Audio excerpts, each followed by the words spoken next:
I thought it was all about the wind. But as important as it is to know what's going on above the water, yacht racers need to know what's going on below. But around Race Rocks, the tides are crazy. We have some of the strongest tidal currents in the world here. It's Swiftsure Weekend in Victoria.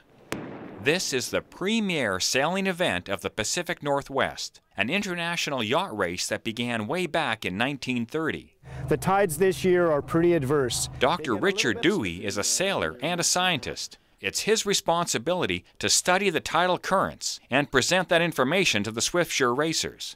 The moon and the sun have taken care of, and the spinning earth have dealt us the cards we have. All I'm going to be telling the sailors are, well, this is what we've got. You're going to have to deal with it.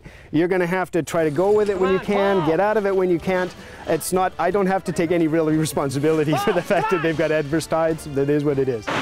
They get a little bit of a help at the start. They're going to get a push out to Race Rocks, but from then on, they're going to be battling an adverse tide. So the tide's going to be flooding in, and the sailors are going to be heading out to their windward marks, their rounding marks, all against the tide. And by the time they get to the mark and just round it, the tide's going to turn and again be flowing out.